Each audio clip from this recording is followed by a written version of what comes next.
का India first दौर ख़त्म हो चुका। पाकिस्तान को नई अमरीकी पॉलिसी में मरकज़ी हैसियत हासिल हो गई। अमरीकी अखबार वाशिंगटन टाइम्स के आर्टिकल में इंकशाफात लिखा कि 2025 पाक अमरीका ताल्लुकात में इनकलाबी तब्दीली का साल साबित हो रहा है। मई में भारत के खिलाफ पाकिस्तान की अस्करी कारकर्दगी ने अमरीकी क़यादत को मुतासिर किया। आर्टिकल में फील्ड मार्शल सैयद आसिम मुनीर को खित्ते में संजीदा और मौसर स्ट्रेटेजिक एक्टर करार दिया गया।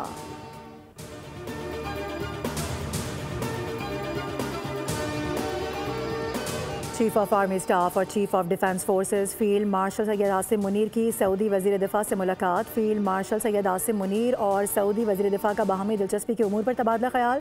इलाकाई सिक्योरिटी, दिफा, अस्करी ताउन, स्ट्रेटेजिक इश्तराक और जियो पॉलिटिकल चैलेंजेस पर भी बातचीत। फील्ड मार्शल सैयद आसिम मुनीर को king Abdul Aziz medal of excellent class अता किया गया। ये एजाज़ सऊदी अरब का आला तरीन कौमी एजाज़ है।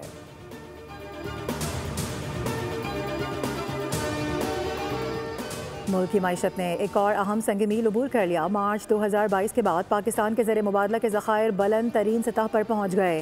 ताज़ा आदाद व शुमार के मुताबिक मजमूई ज़खायर 21.1 अरब डॉलर्स तक जा पहुँचे, जबकि स्टेट बैंक के पास 15.9 अरब डॉलर्स मौजूद हैं। ज़खायर बढ़ने से मुल्क की दरामदी सलाहियत में इजाफा हुआ।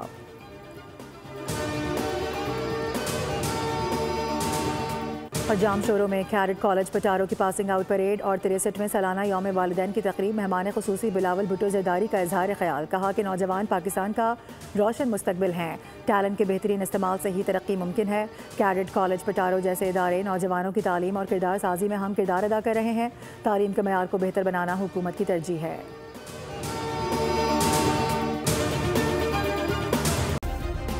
सब्सक्राइब करें और बेल दबाएं ताकि कोई खबर रह न जाए।